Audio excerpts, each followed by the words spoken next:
अस्सलाम वालेकुम students, exercise 2.2 का क्वेश्चन नंबर 3 का पार्ट नंबर 5 डिस्कस करेंगे। सेम इनसे पहले वाले लेक्चर्स की तरह हम इसको पहले एक्सपोनेंशियल फॉर्म मतलब कि इसको कुव्वत नमाई में लिखेंगे। 4 की पावर बन जाएगी हमारी 3/2 इज़ इक्वल टू क्या हो जाएगी x।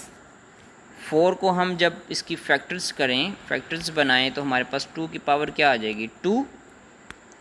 अब हमारे पास 3/2 पहले मौजूद है तो इस 2 से 2 क्या हो गया कट। 2 की पावर हमारे पास क्या आ गई 3। अब 2 की पावर 3, 2 को हम 3 टाइम्स क्या करें मल्टीप्लाई करें तो 8 आंसर हमारा किसका आ जाएगा x का आ जाएगा। उम्मीद है आपको इस क्वेश्चन की अच्छे तरीके से समझ आ गई होगी।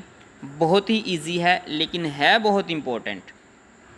ठीक है, इम्पोर्टेंट बहुत है।